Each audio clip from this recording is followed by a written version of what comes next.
Hello friends, welcome to the success Kendra. Friends, देखिए बिहार दरोगा की जो भर्ती 2023 में 1275 पदों पर आई हुई है, उसका ऑफिशियली एग्ज़ाम डेट भी अनाउंस कर दिया गया है। एग्ज़ाम जो होगा 17 दिसंबर 2023 को लिया जाएगा। 2 शिफ्ट में एग्ज़ाम होगा। महज आपके पास आज से 25 दिन का समय और शेष रह गया है, तो आप बेहतरीन तरीके से अब आपको तैयारी करना पड़ेगा, स्मार्ट तरीके से पढ़ना पड़ेगा और साथ साथ रिवीजन भी करना है। देखिए, आज का जो सेशन है बड़ा महत्वपूर्ण है और कम समय में आप बिहार स्पेशल से जितने भी महत्वपूर्ण प्रश्न एग्जाम में पूछे जाते हैं बिहार के, उनको इस सेशन में हम लोग कवर करने वाले हैं। जल्द ही मैं आपको करंट अफेयर्स का भी सेशन लेकर के आऊँगा। करंट अफेयर्स पूरे 1 साल का मैं आपको रिविज़न करवा दूंगा। चैनल को सब्सक्राइब कर लीजिएगा और जो बगल में बेल आइकन है, घंटी का निशान है, उसको ज़रूर दबा लीजिएगा। साथ ही साथ मैं आपको बता दूं फ्रेंड्स, देखिए बिहार दरोगा में 2008 से लेकर के 2023 तक में जितने भी प्रश्न पूछे गए हैं उनको मैंने सब्जेक्ट वाइज कवर कराया हुआ है। हिस्ट्री का अलग वीडियो में, पॉलिटी के प्रश्नों को अलग वीडियो में, ज्योग्राफी के प्रश्नों को अलग वीडियो में और साइंस के प्रश्नों को अलग वीडियो में। तो अगर आपने अब तक उन सेशंस को नहीं देखा है तो ज़रूर देखिएगा, कम समय में आपका बेहतरीन तरीके से रिविजन हो जाएगा। चलिए शुरू करते हैं आज का सेशन। आज के सेशन का पहला प्रश्न ही देखिए कितना महत्वपूर्ण है। पहला प्रश्न है कि बिहार का अक्षांशीय विस्तार कितना है। बिहार का अक्षांशीय विस्तार और बिहार का देशांतरीय विस्तार दोनों प्रश्न बनता है। तो सबसे पहले मैं आपको बता देता हूं कि बिहार का अक्षांशीय विस्तार कितना है। तो बिहार का अक्षांशीय विस्तार जो है यह आपका 24 डिग्री 20 मिनट 10 सेकंड से 27 डिग्री 31 मिनट 15 सेकंड उत्तरी अक्षांश है। यानी कि ऑप्शन ए राइट आंसर हो जाएगा। ये बिहार का अक्षांशीय विस्तार है। कितना? तो 24 डिग्री 20 मिनट 10 सेकंड से 27 डिग्री 31 मिनट और 15 सेकंड उत्तरी अक्षांश। क्लियर है? इसको आप मोबाइल नंबर की तरह याद रखिएगा। ठीक है फ्रेंड्स। वहीं अगर आपसे पूछेगा कि देशांतरीय विस्तार कितना है, यहाँ पर तो अक्षांशीय पूछा गया है, अगर आपसे देशांतरीय विस्तार पूछेगा तो देशांतरीय विस्तार भी बिहार का आपको याद रखना है। 83 डिग्री 19 मिनट 15 सेकंड से 88 डिग्री 17 मिनट 40 सेकंड पूर्वी देशांतर। क्लियर है? याद रखिएगा। अच्छा, बिहार का आकार अगर पूछा जाए कि किस प्रकार है, तो बिहार का आकार जो है ये लगभग आयताकार है। लगभग आयताकार है। बिहार उत्तर में नेपाल, दक्षिण में झारखंड, पूर्व में पश्चिम बंगाल और पश्चिम में उत्तर प्रदेश के साथ सीमा साझा करता है। इन सारे पॉइंट्स को फ्रेंड्स ध्यान रखिएगा। चलिए अगला प्रश्न कर लेंगे। नेक्स्ट क्वेश्चन हमारा कि बिहार का कुल भौगोलिक क्षेत्रफल है। बिहार का कुल भौगोलिक क्षेत्रफल कितना है? जल्दी से सभी लोग आंसर कमेंट करिए।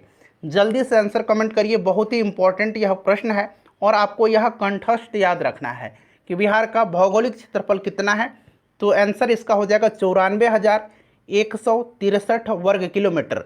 94,163 वर्ग किलोमीटर यह भारत के कुल भौगोलिक क्षेत्रफल का कितना है? तो यह भारत के कुल भौगोलिक क्षेत्रफल का 2.86% हिस्सा है। यह भी आप निश्चित रूप से ध्यान रखिएगा।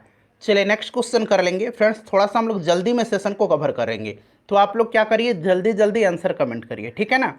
चलिए, बिहार की लंबाई उत्तर से दक्षिण और चौड़ाई पूरब से पश्चिम क्रमशः कितनी है? ध्यान से आंसर कमेंट करिएगा। सभी लोग बताइए कि बिहार की लंबाई उत्तर से दक्षिण और चौड़ाई पूरब से पश्चिम क्रमशः कितनी है? तो यहाँ पर ध्यान दीजिएगा। बिहार की लंबाई उत्तर से दक्षिण आपको याद रखना है कितना है। तो उत्तर से दक्षिण बिहार की लंबाई 345 किलोमीटर है। कितना है भाई? 345 किलोमीटर है। और चौड़ाई पूर्व से पश्चिम कितना है? तो ये 483 किलोमीटर है। तो यहाँ पर ऑप्शन देखिए कहाँ पर दिया गया, लंबाई 345 और चौड़ाई 483।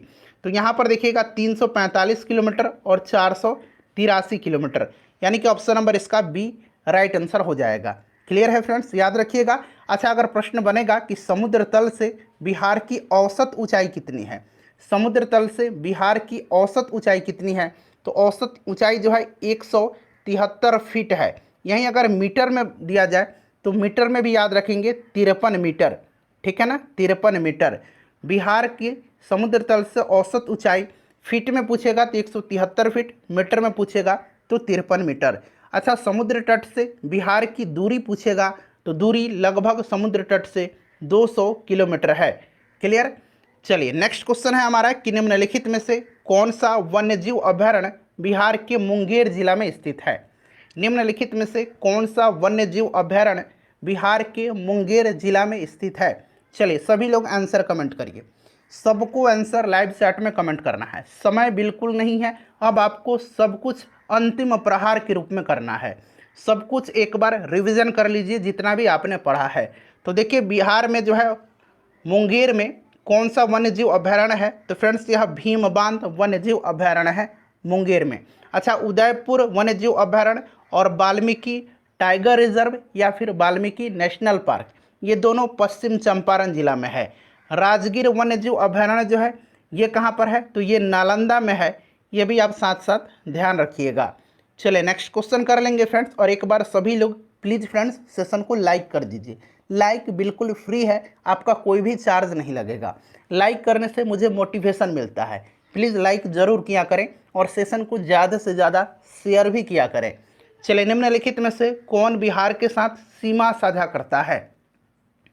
बिहार के साथ इनमें से कौन सीमा साझा करता है? तो मैंने आपको पहले ही प्रश्न में बताया था कि बिहार उत्तर में नेपाल, दक्षिण में झारखंड, पूर्व में पश्चिम बंगाल और पश्चिम में उत्तर प्रदेश के साथ सीमा साझा करता है। तो यहाँ पर देखिए नेपाल, नेपाल ठीक है ना, याद रखिएगा। उत्तर में नेपाल, दक्षिण में झारखंड, पूर्व में पश्चिम बंगाल, पूर्व में पश्चिम बंगाल और पश्चिम में उत्तर प्रदेश के साथ सीमा साझा करता है। तो उपयुक्त सभी इसका राइट आंसर हो जाएगा।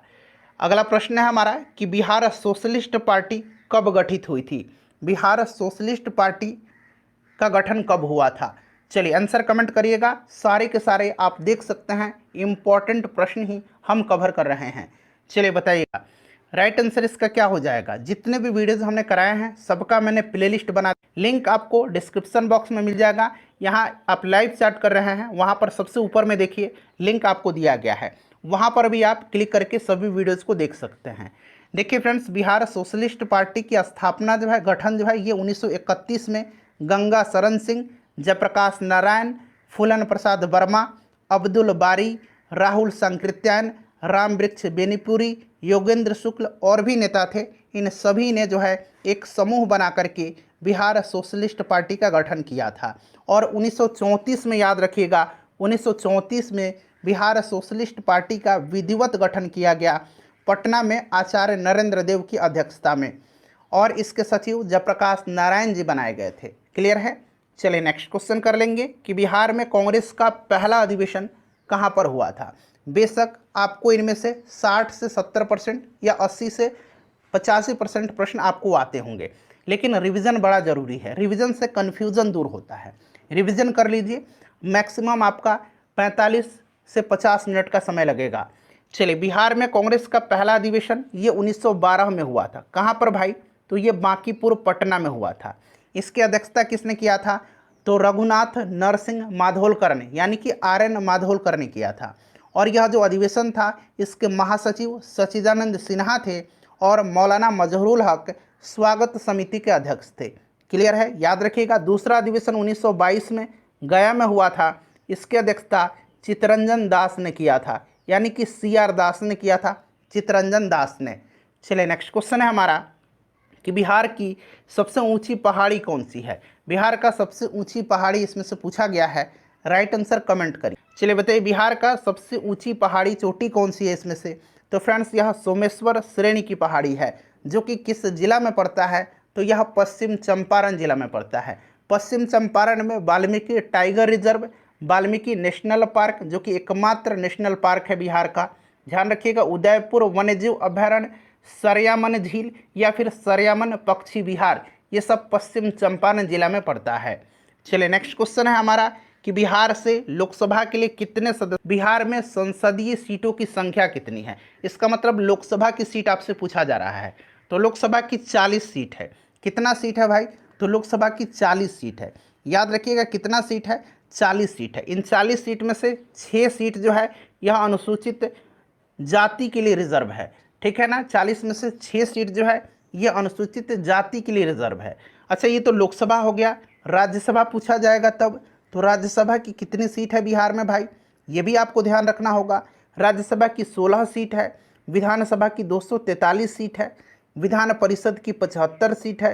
ये सारे आंकड़े आपको ध्यान रखने हैं। चलिए अगला प्रश्न कर लेंगे। बिहार प्रांतीय किसान सभा का गठन किसने किया था? बिहार प्रांतीय किसान सभा का गठन किसने किया था? बताइए राइट आंसर क्या होगा। सन भी आप लिख करके कमेंट करेंगे कि किस सन में किया गया था। तो याद रखिएगा फ्रेंड्स, बिहार प्रांतीय किसान सभा का गठन जो है 1929 में जो है स्वामी सहजानंद सरस्वती जी ने किया था। Right answer option number B हो जाएगा, सहजानंद सरस्वती। ठीक है, चलिए नेक्स्ट क्वेश्चन करेंगे कि पटना उच्च न्यायालय की स्थापना कब हुई थी? पटना उच्च न्यायालय की स्थापना किस वर्ष में हुई थी? चलिए बताइए राइट आंसर क्या हो जाएगा। अच्छा, पटना उच्च न्यायालय के वर्तमान में मुख्य न्यायाधीश कौन है? ये भी प्रश्न बड़ा इंपॉर्टेंट है। तो देखिए इसकी स्थापना 1916 में हुई थी और वर्तमान में उच्च न्यायालय जो है पटना, इसके चीफ जस्टिस यानी कि मुख्य न्यायाधीश के विनोद चंद्रन हैं। कौन है फ्रेंड्स? के विनोद चंद्रन हैं। इनका नाम भी आप जरूर याद रखिएगा। चलिए अगला प्रश्न करेंगे कि मंदार पर्वत बिहार के किस जिला में स्थित है? चलिए बताइएगा, मंदार पर्वत जो है यह बिहार के किस जिला में है? देखिए जितने भी बिहार में प्रमुख पर्वत हैं उनसे प्रश्न एग्जाम में बनते हैं, तो ध्यान रखिएगा। मंदार जो है यह बांका में है। अच्छा, मंदार पर्वत जो है इसका जिक्र समुद्र मंथन में भी आपने सुना होगा, सुना है ना? तो ये बांका में है, याद रखिएगा। चलिए उसके बाद देखिएगा कि ककोलत जलप्रपात कहाँ पर स्थित है? ककोलत जलप्रपात जो है ये कहाँ पर है? जल्दी से आंसर कमेंट कर दीजिए कि ककोलत जलप्रपात कहाँ पर है। देखिए ककोलत जो है फ्रेंड्स, याद रखिएगा, ककोलत जलप्रपात जो है यह नवादा में है। कहाँ पर है? तो नवादा में ककोलत है। ठीक है, चलिए। अच्छा, झील भी पूछा जाता है, तो कांवर झील तो आपको याद ही है, बेगूसराय में है। अच्छा, अनुपम झील कहाँ पर है? अनुपम झील इंपॉर्टेंट है। अनुपम झील कहाँ पर है? तो अनुपम झील जो है यह कैमूर में है। ठीक है, आगे प्रश्न ये सब आपको मिल जाएगा। नेक्स्ट क्वेश्चन कर लेंगे कि किस वर्ष उड़ीसा बिहार से पृथक हुआ था? अच्छा ध्यान दीजिए, 1912 में बिहार बंगाल से अलग हुआ था, लेकिन बिहार में उड़ीसा सम्मिलित था। 1912 में आपको याद होगा बिहार में उड़ीसा सम्मिलित था, बंगाल से बिहार अलग हुआ था। फिर 1936 में जो है 1 अप्रैल 1936 को बिहार और उड़ीसा दोनों अलग होकर के पृथक राज्य के रूप में अस्तित्व में आए थे। फिर याद आ गया आपको 15 नवंबर सन 2000, 15 नवंबर सन 2000 इस दिन जो है झारखंड बिहार से अलग हुआ था। तो ये 3 प्रश्न आपका कवर हो गया। याद रखिएगा बिहार उड़ीसा से कब अलग हुआ था? तो 1 अप्रैल 1936 को। क्लियर? चलिए देखिए, बिहार का पहला हिंदी समाचार पत्र जो 1874 ईस्वी में पटना से प्रकाशित हुआ था। बिहार का पहला हिंदी समाचार पत्र जो 1874 में पटना से प्रकाशित हुआ था, इसका नाम क्या है? तो ध्यान रखेंगे ये बिहार बंधु है। बिहार बंधु ये पहला बिहार का हिंदी समाचार पत्र है जो 1874 में पटना से प्रकाशित हुआ था। चलिए, भारत में 16 महाजनपदों में से कौन सा महाजनपद वर्तमान में बिहार में स्थित नहीं है? देखिए नहीं पूछा गया है। अच्छा, ये जो 16 महाजनपद है इनके बारे में हमें जानकारी बौद्ध ग्रंथ अंगुत्तर निकाय और जैन ग्रंथ भगवती सूत्र से प्राप्त होती है। इन 16 महाजनपदों में से सबसे शक्तिशाली महाजनपद जो था ये मगध था। मगध महाजनपद ये बिहार में है। मगध की राजधानी जो थी ये गिरिब्रज या राजगृह थी। 3 महाजनपद बिहार में है, एक मगध है, एक अंग है, एक वज्जी है। मगध की राजधानी मैंने आपको बताया गिरिब्रज या राजगृह है। अंग की राजधानी चंपा है। कहाँ पर है? चंपा है। और वज्जी की राजधानी जो है ये वैशाली है। ये सब आप याद रखिएगा। तो कौन सा वर्तमान बिहार में स्थित नहीं है? तो ये अवंती हो जाएगा। ऑप्शन डी करेक्ट आंसर हो जाएगा। चलिए अगला प्रश्न करेंगे कि विक्रमशिला विश्वविद्यालय की स्थापना किस पाल वंश के राजा ने करवाई थी? विक्रमशिला विश्वविद्यालय की स्थापना विक्रमशिला, नालंदा और उदंतपुरी विश्वविद्यालय, याद रखिएगा। पहले देखिए, विक्रमशिला विश्वविद्यालय की स्थापना पाल वंश के शासक धर्मपाल ने करवाया था। अच्छा, उदंतपुरी विश्वविद्यालय की स्थापना पाल वंश का संस्थापक गोपाल ने करवाया था। और नालंदा विश्वविद्यालय की स्थापना कुमारगुप्त प्रथम ने करवाया था। चलिए नेक्स्ट क्वेश्चन है हमारा कि घोघा झील बिहार के किस जिला में है? घोघा झील या फिर गोगाबिल, एक गोगाबिल पक्षी बिहार है। ठीक है, याद रखिएगा।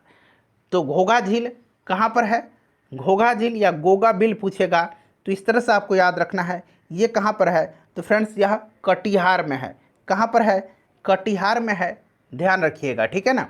चलिए अगला प्रश्न है कि निम्नलिखित में से किस नदी को नारायणी तथा सदानीरा के नाम से जाना जाता है? कौन सी नदी जो है उसको नारायणी और सदानीरा के नाम से जाना जाता है? चलिए बताएंगे इसका करेक्ट आंसर क्या होगा। सभी लोग आंसर कमेंट करिए, सबको आंसर कमेंट करना है। और जिन लोगों ने अब तक सेशन को लाइक नहीं किया है प्लीज़ फ्रेंड्स एक बार सेशन को लाइक कर दीजिए। चलिए ये गंडक नदी है। गंडक को नारायणी भी कहा जाता है और सदानीरा इसका प्राचीन नाम है, आपको याद भी होगा, ठीक है। चलिए नेक्स्ट क्वेश्चन कर लेंगे। अगला प्रश्न इसी से संबंधित है कि त्रिवेणी नहर किस नदी पर निर्मित है? त्रिवेणी नहर जो है यह किस नदी पर निर्मित है? तो देखिए यह जो है कौन सी नदी है? तो यह गंडक नदी है। त्रिवेणी नहर जो है यह पश्चिम चंपारण जिला में त्रिवेणी नामक स्थान पर गंडक नदी से निकाली गई है, तो ध्यान रखिएगा। नेक्स्ट क्वेश्चन हमारे कि 2011 की जनगणना के अनुसार बिहार का शिशु लिंगानुपात 0 से 6 वर्ष की आयु तक के बच्चे हैं उनका कितना है? 2011 की जनगणना के अनुसार बिहार का शिशु लिंगानुपात, एक शिशु लिंगानुपात पूछा जाता है और एक सिर्फ लिंगानुपात पूछा जाएगा, तो दोनों याद रखना आपको। देखिए लिंगानुपात कितना है, तो लिंगानुपात पूछेगा तो 918 याद रखना है, और शिशु लिंगानुपात पूछेगा तो शिशु लिंगानुपात आपको याद रखना है 935। दोनों याद रखिएगा। आगे भी हम लिंगानुपात से संबंधित प्रश्न करेंगे कि किस जिला में लिंगानुपात सबसे अधिक है, किस जिला में सबसे कम है।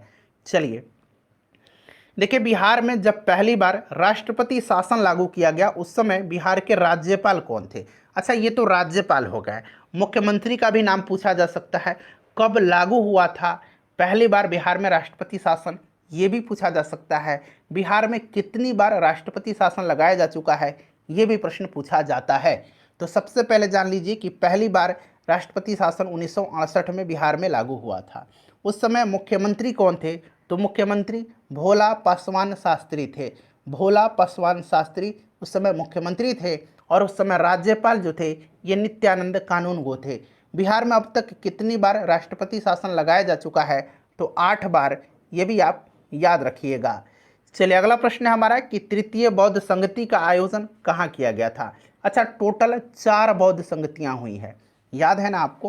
पहला बौद्ध संगति का आयोजन राजगृह में हुआ था अजात शत्रु के समय में। दूसरा कहाँ पर हुआ था? ये पहला हुआ था राजगृह में अजात शत्रु के समय में। दूसरा हुआ था कालाशोक के समय में वैशाली में। तीसरा हुआ था अशोक के शासनकाल में पाटलिपुत्र में। और चौथा कनिष्क के शासनकाल में कुंडलवन कश्मीर में। तो इस तरह से ये क्रम याद रखिएगा। आपसे तीसरा पूछा गया है तो पाटलिपुत्र इसका राइट आंसर हो जाएगा। नेक्स्ट क्वेश्चन हमारा कि पंचायती राज संस्थानों में महिलाओं को 50% आरक्षण देने वाला भारत का पहला राज्य कौन है? बड़ा ही इंपॉर्टेंट है। वैसे आप आंसर तो जानते ही होंगे क्योंकि हम लोग बिहार से संबंधित प्रश्नों को कवर कर रहे हैं। तो ये अपना राज्य बिहार है। बिहार पंचायती राज अधिनियम 2006 के तहत जो है बिहार 50% आरक्षण देने वाला महिलाओं को भारत का पहला राज्य है। नेक्स्ट क्वेश्चन हमारा कि बिहार विधानसभा में आरक्षित सीटों की संख्या। अब यहाँ पर थोड़ा सा गौर करिएगा। बिहार विधानसभा में टोटल सीटों की संख्या 243 है, ठीक है 243। अब इन 243 में से जो है यहाँ पर देखिएगा 38 सीट जो है ये एससी के लिए यानी कि अनुसूचित जाति के लिए, और 2 सीट जो है एसटी के लिए यानी कि अनुसूचित जनजाति के लिए रिजर्व है। यानी कि टोटल 40 सीट रिजर्व हो गया, आरक्षित हो गया।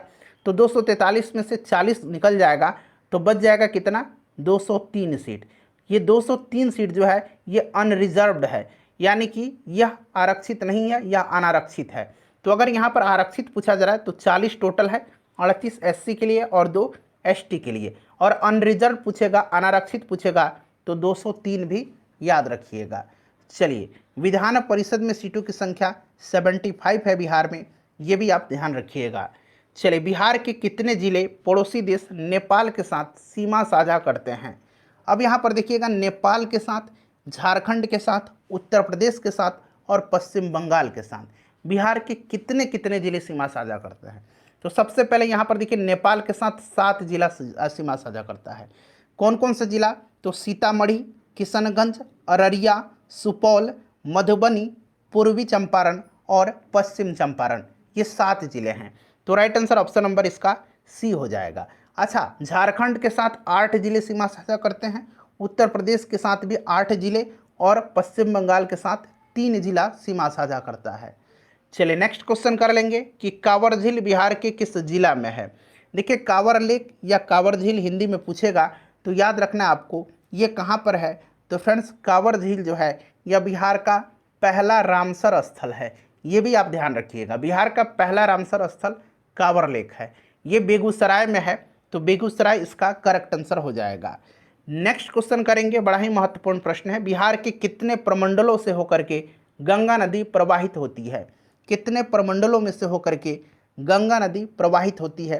टोटल प्रमंडल की संख्या बिहार में कितनी है, तो 9 प्रमंडल है, याद रखिएगा। जिलों की संख्या 38 है, ये भी आप ध्यान रखिएगा, ठीक है। अब देखिए इन 9 प्रमंडलों में से केवल 2 प्रमंडल ऐसे हैं जहाँ से गंगा नदी प्रवाहित नहीं होती है। ये 2 प्रमंडल कौन से हैं जहाँ से गंगा नदी प्रवाहित नहीं होती है, तो ये कोसी और मगध है। कोसी और मगध है, कोसी और मगध है, ठीक है। तो बच गए कितने जिले से गंगा नदी प्रवाहित होती है, तो कितने प्रमंडल से, तो 7 प्रमंडल से, 2 प्रमंडल से नहीं प्रवाहित होती है, ठीक है। अच्छा जिला पूछेगा कि कितने जिलों से होकर के गंगा नदी बहती है, तो ये 12 जिले हैं, ठीक है, ये 12 जिले हैं, ये सब याद रखिएगा, ठीक है। चलिए देखिए भारतीय संविधान के किस अनुच्छेद में महाधिवक्ता का वर्णन किया गया है। काफ़ी इंपॉर्टेंट क्वेश्चन है। महाधिवक्ता जो होता है फ्रेंड्स, यह राज्य सरकार का उच्चतम विधि अधिकारी होता है, एडवोकेट जनरल जिसको बोलते हैं महाधिवक्ता। अनुच्छेद 165 के तहत जो है इसकी नियुक्ति उस राज्य के राज्यपाल के द्वारा की जाती है।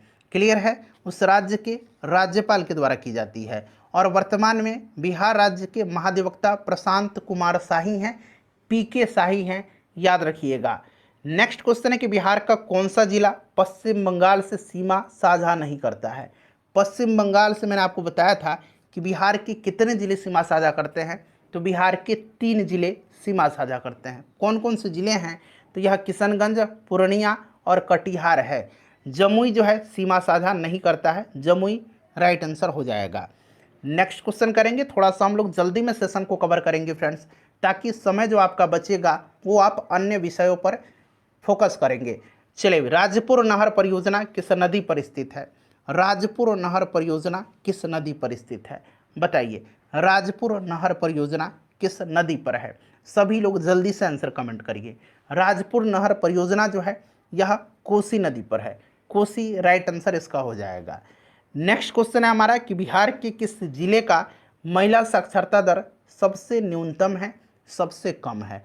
यहाँ पर थोड़ा सा ध्यान दीजिएगा तो 4-5 प्रश्न आपका कवर हो जाएगा। देखिए ध्यान दीजिए, देखिए सबसे ज़्यादा अगर साक्षरता पूछेगा तो किस जिला में है। सबसे ज़्यादा साक्षरता जो है, सबसे पहले यहाँ पर ध्यान दीजिए, बिहार का साक्षरता दर कितना है, तो 61.8% है। पहले तो ये याद रखिए, बिहार का पुरुष साक्षरता दर 71.2%, महिला साक्षरता दर 51.5%। हो गया क्लियर। चलिए इसको मिटा देता हूँ। अब देखिए सबसे ज़्यादा साक्षरता दर कहाँ पर, तो रोहतास में। सबसे ज़्यादा पुरुष साक्षरता दर कहाँ पर, तो रोहतास में। सबसे ज़्यादा महिला साक्षरता दर कहाँ पर, तो रोहतास में। तीनों कैटेगरी में रोहतास सबसे आगे है। कुछ भी पूछा जाएगा, सबसे ज़्यादा साक्षरता रोहतास, सबसे ज़्यादा पुरुष साक्षरता दर रोहतास, सबसे ज़्यादा महिला साक्षरता दर तो रोहतास। अच्छा अब आइए, अब न्यूनतम साक्षरता दर वाला जिला, तो न्यूनतम पूर्णिया है। न्यूनतम पुरुष साक्षरता पूछेगा तो भी पूर्णिया है। न्यूनतम महिला साक्षरता पूछेगा तब सहरसा होगा, जो कि न्यूनतम महिला साक्षरता दर पूछा गया है, तो सहरसा इसका राइट आंसर हो जाएगा। इतना प्रश्न मैंने आपको कवर करा दिया एक प्रश्न से। चलिए एक बार सभी लोग सेशन को लाइक कर दीजिए। देखिए पलासी का युद्ध कब हुआ था। पलासी का युद्ध जो है आपको याद होगा, यह बंगाल के नवाब सिराजुद्दौला और अंग्रेज़ों के मध्य हुआ था। अंग्रेजी सेना का नेतृत्व रॉबर्ट क्लाइव कर रहा था। इस युद्ध में बंगाल के नवाब सिराजुद्दौला की हार हुई थी। राइट आंसर 23 जून 1757 को यह पलासी का बैटल हुआ था, ठीक है। अच्छा एक बक्सर का युद्ध है, आगे आपको मिलेगा 1764 में बक्सर का युद्ध हुआ था, ठीक है। आगे प्रश्न आपको मिलेगा। नेक्स्ट क्वेश्चन हमारा कि बिहार में स्वराज दल का गठन किसके नेतृत्व में हुआ था। अब यहाँ से 3 प्रश्न आपका कवर करवाऊंगा। देखिए, बिहार में स्वराज दल का गठन जो है किसके नेतृत्व में हुआ था, तो नेतृत्व में हुआ था श्री कृष्ण सिंह जी के। और बिहार में स्वराज दल जो था इसका गठन श्री कृष्ण सिंह के नेतृत्व में हुआ था, और इसके प्रथम अध्यक्ष जो है ये बनाए गए थे नारायण प्रसाद, और इसके सचिव बनाए गए थे अब्दुल बारी। अब्दुल बारी इसके सचिव बनाए गए थे, अध्यक्ष नारायण प्रसाद को बनाया गया था। लेकिन किसके नेतृत्व में गठित हुआ था, तो श्री कृष्ण सिंह जी के नेतृत्व में। नेक्स्ट क्वेश्चन है कि बिहार की जनसंख्या देश की कुल जनसंख्या की कितनी प्रतिशत है। बिहार की जनसंख्या आपको यह मुँहज़बानी याद रखना है, कंठस्थ याद रखना है। कितना, तो ये एग्जैक्ट याद रखिएगा 10 करोड़ 40 लाख। यहाँ मैं लिखता हूँ 10 करोड़ 40 लाख 99,452 ये बिहार की जनसंख्या है 2011 की जनगणना के अनुसार। क्लियर, जो कि देश की कुल जनसंख्या का 8.60% है। क्लियर, चलिए नेक्स्ट क्वेश्चन कर लेंगे। और सबसे ज़्यादा जनसंख्या बिहार में पटना का है, सबसे कम किस जिला का, तो सबसे कम शेखपुरा का है। चलिए 2011 की जनगणना के अनुसार बिहार का सर्वाधिक लिंगानुपात वाला जिला कौन सा है। लिंगानुपात मैंने आपको बताया था बिहार का कितना है, 918 है। शिशु लिंगानुपात भी मैंने बताया था 935 है। तो आपको लिंगानुपात याद रखना है, 918 है लिंगानुपात पूछा गया है। सर्वाधिक लिंगानुपात जो है ये गोपालगंज का है, कितना, तो 1021, जो कि बिहार के लिंगानुपात से देखिए ज़्यादा है। ठीक है ना, याद रखिएगा। मुंगेर का कितना है, तो सबसे कम मुंगेर का है बिहार में 876। तो सर्वाधिक लिंगानुपात गोपालगंज, सबसे कम लिंगानुपात मुंगेर, टोटल लिंगानुपात 918 बिहार का। चलिए अगला प्रश्न है हमारा कि 2011 की जनगणना के अनुसार बिहार का सर्वाधिक जनघनत्व वाला जिला कौन सा है। सर्वाधिक जनघनत्व वाला जिला कौन सा है। सबसे ज़्यादा जनघनत्व वाला राज्य भी बिहार ही है, और बिहार में सबसे ज़्यादा जनघनत्व वाला जिला जो है यह कौन सा है, तो फ्रेंड्स यह शिवहर है। सबसे कम जनघनत्व वाला जिला बिहार का पूछेगा तो कैमूर याद रखिएगा, कैमूर सबसे कम है। ठीक है ना। चलिए जनगणना 2011 की जनगणना के अनुसार बिहार का सर्वाधिक साक्षरता दर वाला जिला, अब इसमें कोई डाउट आपको नहीं होनी चाहिए। सर्वाधिक साक्षरता दर रोहतास का, सर्वाधिक पुरुष साक्षरता दर भी रोहतास का, सर्वाधिक महिला साक्षरता दर भी रोहतास का। न्यूनतम साक्षरता दर मैंने आपको बता दिया पूर्णिया का है, न्यूनतम पुरुष साक्षरता दर में भी पूर्णिया, न्यूनतम महिला साक्षरता दर सहरसा। ठीक है ना। चलिए अगला प्रश्न करेंगे फ्रेंड्स कि ब्रह्मयोनी हिल्स बिहार के किस जिला में है। अब देखिए ब्रह्मयोनी पूछा गया है, 2-3 हिल्स और मैं बता रहा हूँ जो कि गया में ही है। ब्रह्मयोनी गया में है, गया में ब्रह्मयोनी है, गया में डुंगेश्वरी है, यहाँ मैं लिखता हूँ डुंगेश्वरी, डुंगेश्वरी गया में ही है। उसके बाद देखिए प्रेतशिला हिल्स गया में है, प्रेतशिला हिल्स गया में है, रामशिला भी गया में है, रामशिला हिल्स भी गया में है। ठीक है, याद रखिएगा। चलिए अगला प्रश्न करेंगे फ्रेंड्स कि बौंसी मेला का आयोजन कहाँ किया जाता है। 2-3 मेले बिहार के ऐसे काफ़ी फेमस हैं जो एग्जाम में पूछे जाते हैं। एक तो बौंसी मेला हो गया, दूसरा आपका हो जाएगा सौराठ मेला, सौराठ मेला, और एक मलमास मेला है, मलमास मेला, ये सब याद रखिएगा। सोनपुर मेला तो आपको पता ही है। ठीक है ना। देखिए बौंसी मेला का आयोजन बांका में होता है, सौराठ मेला का आयोजन जो होता है ये मधुबनी में होता है। कहाँ पर, मधुबनी में, यहाँ मधुबनी दिया गया। मलमास मेला का आयोजन राजगीर में होता है। ठीक है ना, याद रखिएगा। चलिए अगला प्रश्न है कि अजात शत्रु के उपनाम से जाने जाते हैं, अजात शत्रु के उपनाम से कौन जाने जाते हैं। अजात शत्रु और देश रत्न, याद रखिएगा, अजात शत्रु और देश रत्न के नाम से डॉक्टर राजेंद्र प्रसाद को जाना जाता है। विद्यापति जी को मैथिल कोकिल कहा जाता है, श्री कृष्ण सिंह जी को बिहार केसरी कहा जाता है, अनुग्रह नारायण सिंह को बिहार विभूति कहा जाता है। ठीक है। चलिए उसके बाद देखिएगा कि नालंदा विश्वविद्यालय की स्थापना किस गुप्त शासक ने करवाया था। मैंने आपको बता ही दिया था जब विक्रमशिला बता रहा था, तो ये कुमारगुप्त प्रथम हो जाएगा, ऑप्शन बी राइट आंसर हो जाएगा। चलो उसके बाद देखिएगा कि अजगैबीनाथ मंदिर जो है यह कहाँ है। अजगैबीनाथ मंदिर जो है ये कहाँ पर है, चलिए बताइए अजगैबीनाथ मंदिर कहाँ पर है। तो फ्रेंड्स ये भागलपुर में है अजगैबीनाथ का मंदिर। एक बार फ्रेंड्स प्लीज़ सभी लोग सेशन को लाइक कर दीजिए। देखिए बिहार राज्य विद्युत परिषद का गठन कब हुआ था, बिहार राज्य विद्युत परिषद का गठन कब हुआ था, जल्दी से आंसर कमेंट करिए। बिहार राज्य विद्युत परिषद का गठन कब हुआ था, तो ये 1 अप्रैल 1958 को हुआ था, 1 अप्रैल 1958, याद रखिएगा। चलिए अगला प्रश्न हमारा है कि सरयमन पक्षी विहार बिहार के किस जिला में स्थित है। मैंने बताया था सरयमन झील, सरयमन पक्षी विहार, Valmiki tiger reserve, Valmiki national park, ये सारे के सारे पश्चिम चंपारण जिला में हैं। ठीक है ना। चलिए नेक्स्ट क्वेश्चन कर लेंगे कि बिहार दिवस कब मनाया जाता है। बिहार दिवस कब मनाया जाता है, चलिए बताएंगे बिहार दिवस कब मनाया जाता है। तो याद रखिएगा बिहार दिवस प्रत्येक वर्ष 22 मार्च के दिन मनाया जाता है और अंतर्राष्ट्रीय जल संरक्षण दिवस भी 22 मार्च के दिन ही मनाया जाता है। ठीक है ना। चलिए उसके बाद देखिएगा कि बिहार में लोटा विद्रोह कब हुआ था। लोटा विद्रोह कब हुआ था और कहाँ पर हुआ था, ये भी आपको ध्यान रखना है। देखिए लोटा विद्रोह दरअसल मुजफ्फरपुर में हुआ था। मुजफ्फरपुर में जेल के कैदियों को पहले पीतल का लोटा दिया जाता था, लेकिन बाद में क्या हुआ कि पीतल के लोटे के स्थान की जगह पर मिट्टी का लोटा दिया जाने लगा, जिसके कारण विद्रोही कैदी जो थे ये विद्रोही हो गए। इन्होंने विद्रोह आरंभ कर दिया और ये लोटा विद्रोह मुजफ्फरपुर में 1856 में हुआ था। ऑप्शन ए राइट आंसर हो जाएगा। चलो उसके बाद देखिए डच व्यापारियों ने किस वर्ष पटना में फैक्ट्री स्थापित किया था। डचों ने अपनी फैक्ट्री किस वर्ष पटना में स्थापित किया था, यह प्रश्न पूछा जा रहा है। चलिए बताइएगा, सभी लोग आंसर कमेंट करिए। ये काफ़ी फेमस प्रश्न है। 1632 ईस्वी में पटना कॉलेज के उत्तरी इमारत में, आपको याद भी होगा। देखिए पटना में 1857 की क्रांति का नेतृत्व किसने किया था। अब वैसे बिहार में तो आपको पता है, बिहार में पूछा जाता है तो वीर कुंवर सिंह, ये बार बार प्रश्न पूछा जाता है। लेकिन अगर स्पेशली पटना में पूछेगा, पटना में 1857 की क्रांति का नेतृत्व किसने किया था, तो पीर अली खान ने किया था। पटना में 3 जुलाई 1857 को, 3 जुलाई 1857 को इन्हीं के नेतृत्व में क्रांति प्रारंभ हुआ था, पीर अली खां। ठीक है ना, याद रखिएगा। अगला प्रश्न है कि चंपारण सत्याग्रह किस वर्ष हुआ था। गांधी जी का भारत में यह पहला सत्याग्रह आंदोलन था, चंपारण सत्याग्रह। 3 कठिया प्रथा के खिलाफ यह आंदोलन था। ठीक है ना, राइट आंसर 1917 इसका हो जाएगा। चलिए उसके बाद नेक्स्ट क्वेश्चन करेंगे कि बिहार का देशांतरीय विस्तार। देखिए अब ये प्रश्न फिर से मिल गया आपको। तो मैंने आपको अक्षांशीय विस्तार बताया था, 24 डिग्री 20 मिनट 10 सेकंड से 27 डिग्री 31 मिनट 15 सेकंड उत्तरी अक्षांश, ये आपका अक्षांशीय विस्तार है। अब देशांतरीय हो जाएगा आपका 83 डिग्री 19 मिनट 15 सेकंड से 88 डिग्री 17 मिनट 40 सेकंड पूर्वी देशांतर, ये देशांतरीय विस्तार है। चलिए बाकी मैंने डिटेल आपको बता ही दिया था। बिहार सरकार का सचिवालय कब कार्य करना शुरू किया। बिहार सरकार का सचिवालय कब कार्य करना शुरू किया। बिहार सरकार का सचिवालय पटना में है, ध्यान रखिएगा। 1 अप्रैल 1912 को कार्य करना प्रारंभ किया था। क्लियर।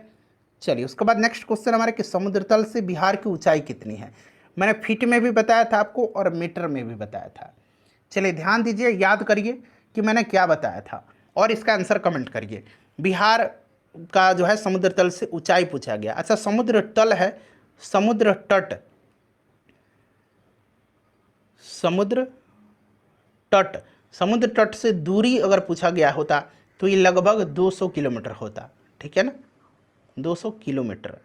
और समुद्र तल से बिहार की ऊंचाई जो है ये मैंने आपको बताया था कि 173 फीट, यहाँ मीटर नहीं, अगर फीट होता तो अगर आप 173 फीट पर लगाते तो यहाँ पर देखिए 173 फीट है और 53 मीटर मैंने बताया था, तो इसीलिए यहाँ पर 53 मीटर इसका राइट आंसर होगा।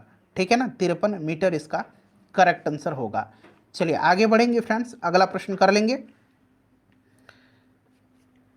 नेक्स्ट क्वेश्चन है हमारा कि निम्नलिखित में से कौन सा पक्षी विहार बिहार के जमुई जिले में स्थित है। जमुई जिले में कौन सा जो है इसमें से पक्षी विहार स्थित है, चलिए बताइएगा। देखिए सुहियान जो है ये कहाँ पर है, सुहियान पक्षी विहार, तो सुहियान भोजपुर में है। उसके बाद सरयमन पक्षी विहार, सरयमन झील, ये पश्चिम चंपारण में है। कुशेश्वर पक्षी विहार जो है ये दरभंगा में है। नागीनकटी पक्षी विहार जो है यह जमुई में है। क्लियर। अगला प्रश्न है कि निम्नलिखित में से किसके साथ, देखिए किसके साथ जो है बिहार के सबसे अधिक जिला सीमा साझा करता है। किसके साथ बिहार के सबसे अधिक जिले सीमा साझा करते हैं। तो मैंने आपको बताया था कि बिहार जो है, बिहार उत्तर में नेपाल, दक्षिण में झारखंड, पूर्व में पश्चिम बंगाल और पश्चिम में उत्तर प्रदेश के साथ सीमा साझा करता है। नेपाल के साथ 7 जिले लगते हैं, पश्चिम बंगाल के साथ 3 जिले लगता है, झारखंड के साथ 8 जिला और उत्तर प्रदेश के साथ 8 जिला। तो उत्तर प्रदेश के 8 और झारखंड के साथ 8, यानी कि बी और सी इसका राइट आंसर हो जाएगा। चलिए नेक्स्ट क्वेश्चन है हमारा कि बिहार का राजकीय चिन्ह क्या है। बिहार का राजकीय चिन्ह, बिहार का राजकीय पशु, बिहार का राजकीय पक्षी, राजकीय वृक्ष, राजकीय पुष्प, ये सब याद रखना है। बिहार का राजकीय चिन्ह बोधि वृक्ष है। बिहार की राजकीय भाषा पूछेगा तो हिंदी है। दूसरी राजकीय भाषा उर्दू है। बिहार का राजकीय पशु गौर है, गौर यानी कि बैल है, कहीं कि आपको बैल या गौर दोनों मिलेगा, दोनों याद रखिएगा, ठीक है। पक्षी गौरैया है। राजकीय फूल गेंदा है। राजकीय वृक्ष जो पूछेगा तो पीपल है, ठीक है। ये सब आप ध्यान रखिएगा। चलिए आगे बढ़ते हैं। 2011 की जनगणना के अनुसार बिहार का साक्षरता दर कितना है। 2011 की जनगणना के अनुसार बिहार का साक्षरता दर मैंने बताया था 61.8% है। पुरुष साक्षरता दर बिहार में 71.2%, महिला साक्षरता दर 51.5%। सबसे ज़्यादा साक्षरता दर वाला जिला रोहतास, ठीक है, चाहे वो पुरुष साक्षरता दर हो या फिर महिला साक्षरता दर हो। नेक्स्ट क्वेश्चन हमारा कि रामशिला हिल्स बिहार में कहाँ पर अवस्थित है। मैंने बताया था आपको रामशिला, प्रेतशिला, डुंगेश्वरी, ब्रह्मयोनी हिल्स, ये सब गया में है, ठीक है ना, याद रखिएगा। अच्छा एक मुंडेश्वरी है, डुंगेश्वरी गया में है, लेकिन मुंडेश्वरी जो पूछेगा तो मुंडेश्वरी कैमूर में है, ठीक है। चलिए उसके बाद देखिएगा मंदार हिल्स बांका में है, ये तो मैंने पहले ही करा दिया है। बिहार में लोकसभा की कितनी सीटें आरक्षित हैं। लोकसभा की टोटल 40 सीट है, इतना तो आपको पता है। इन 40 में से मैंने आपको बताया था कि 6 सीट जो है यह एससी के लिए रिजर्व है, ठीक है। तो कितनी सीटें आरक्षित है लोकसभा की, तो आपका 6 सीट हो जाएगा। चलिए नेक्स्ट क्वेश्चन है हमारा कि स्वतंत्रता के पश्चात बिहार के प्रथम राज्यपाल कौन बने थे। स्वतंत्रता के पश्चात बिहार के राज्यपाल कौन बने थे, चलिए बताइएगा। स्वतंत्रता के पश्चात बिहार के प्रथम राज्यपाल कौन थे, तो जयराम दास दौलत राम राइट आंसर हो जाएगा। अगला प्रश्न है, देखिए निम्नलिखित में से किस अनुच्छेद के तहत बिहार वित्तीय स्थिति के पुनरावलोकन के लिए वित्त आयोग का गठन किया जाता है। काफ़ी इंपॉर्टेंट क्वेश्चन है फ्रेंड्स, जल्दी से इसका आंसर कमेंट करिए। किस अनुच्छेद के तहत बिहार वित्तीय स्थिति के पुनरावलोकन के लिए वित्त आयोग का गठन किया जाता है। तो देखिए राज्य वित्त आयोग का गठन जो है यह प्रत्येक 5 वर्ष पर वित्तीय स्थिति के पुनरावलोकन के लिए राज्यपाल करता है, अनुच्छेद 243 आई के तहत। ऑप्शन बी राइट आंसर हो जाएगा। बिहार के राज्यपाल कौन है वर्तमान में, जरा उनका नाम कमेंट करिए, तो जरा बताइए राज्यपाल कौन है अभी बिहार के। सभी लोग आंसर कमेंट करेंगे। राजेंद्र विश्वनाथ अर्लेकर जी हैं, ठीक है। बिहार विधानसभा के प्रथम अध्यक्ष कौन है, बिहार विधानसभा के प्रथम अध्यक्ष। अच्छा एक प्रश्न ये हो गया, और स्वतंत्रता के बाद अगर पूछेगा कि बिहार विधानसभा के प्रथम अध्यक्ष, तो स्वतंत्रता के बाद विंदेश्वरी प्रसाद वर्मा, और इस तरह से पूछेगा कि बिहार विधानसभा के प्रथम अध्यक्ष, तो रामदयालु सिंह। क्लियर। चलिए तेलहर कुंड जलप्रपात कहाँ पर है। तेलहर कुंड जलप्रपात बताइए। ककोलत जलप्रपात नवादा में है, बताया है मैंने आपको। तेलहर कुंड जो है ये कहाँ पर है, तेलहर कुंड कैमूर में है। कहाँ पर है, कैमूर में है। चलिए उसके बाद नेक्स्ट क्वेश्चन है, कब झारखंड बिहार से पृथक हुआ था। डेट सहित ये आपको याद रखना है। झारखंड बिहार से कब अलग हुआ था, तो 15 नवंबर सन 2000 को, ठीक है ना। चलिए बिहार का लोक नाट्य है।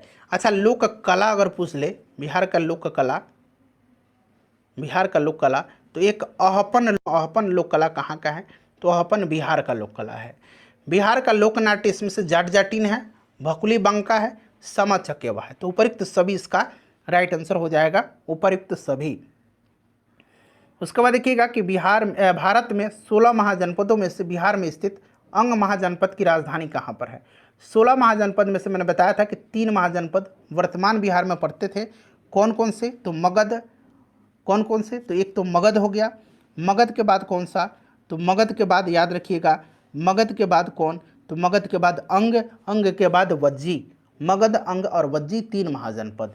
तो बिहार में जो है स्थित अंग महाजनपद की राजधानी चंपा थी, मगध की राजधानी राजगृह या गिरिब्रज थी, और वज्जी की राजधानी वैशाली थी। चलिए अगला प्रश्न है हमारा कि उदंतपुरी विश्वविद्यालय की स्थापना किस पाल वंश के राजा ने करवाया था।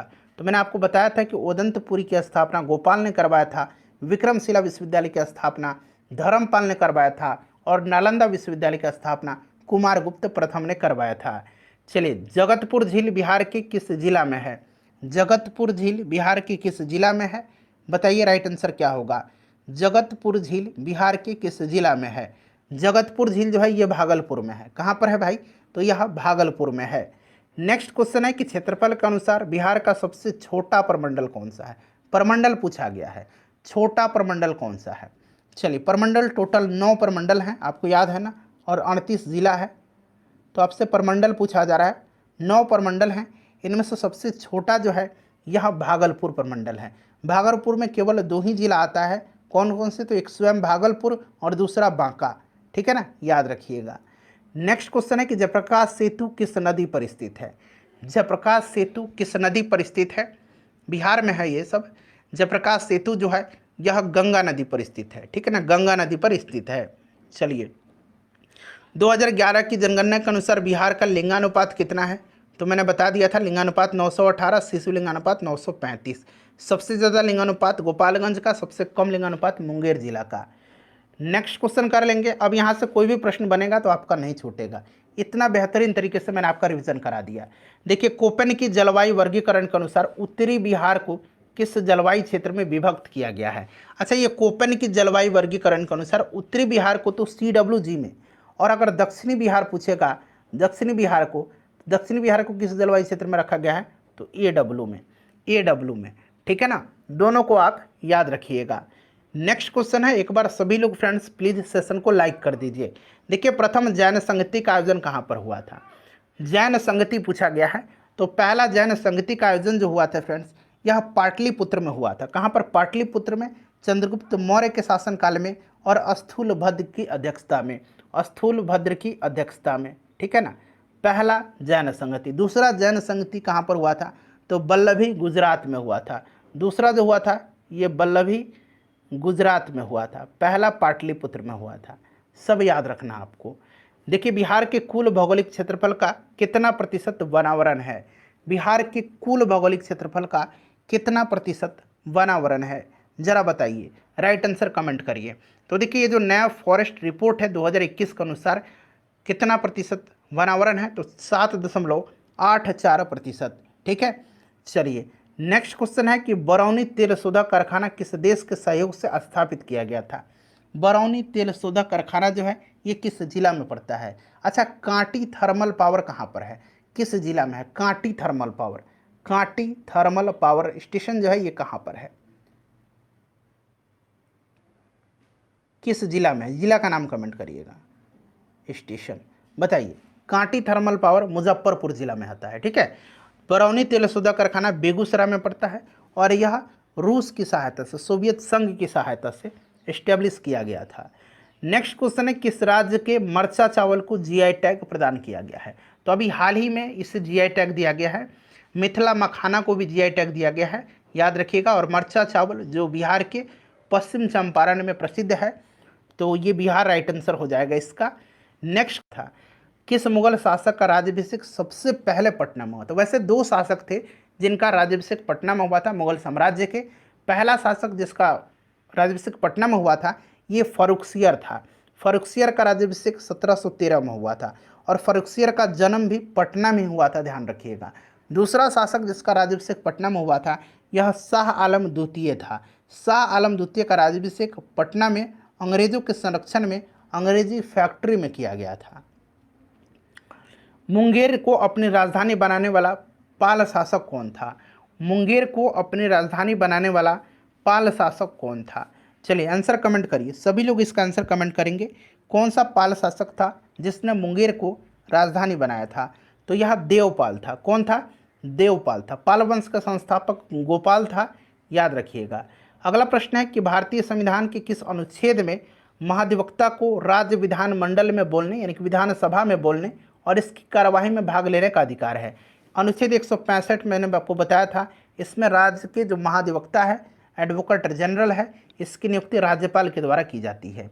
और अनुच्छेद 177 के तहत यह विधानसभा में बोल सकता है, इसकी कार्रवाई में भाग ले सकता है, परंतु उसको मत देने का अधिकार नहीं है, ठीक है। अनुच्छेद 177 आप याद रखेंगे।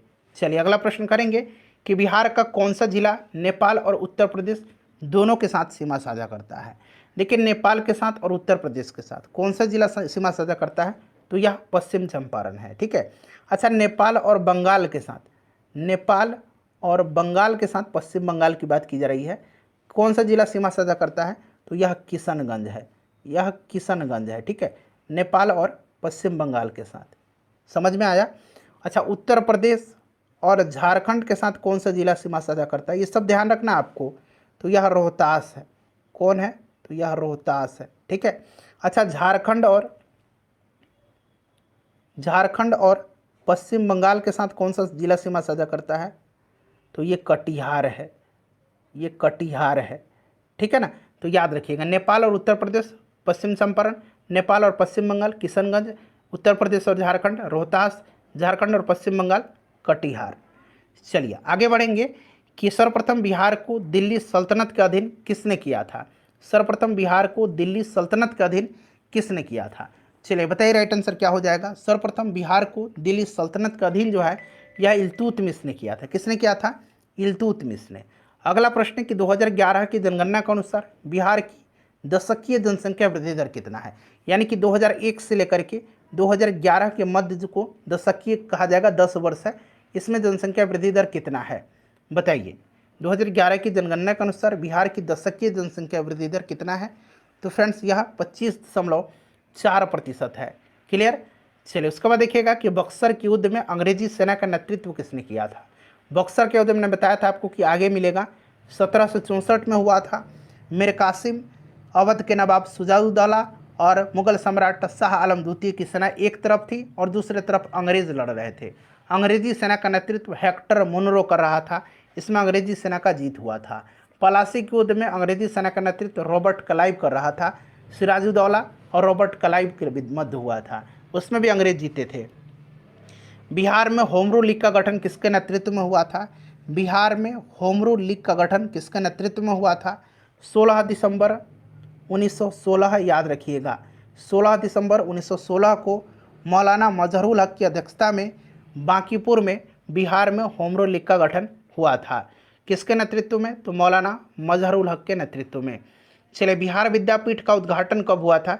बिहार विद्यापीठ का उद्घाटन जो है यह महात्मा गांधी जी ने किया था, महात्मा गांधी जी ने किया था।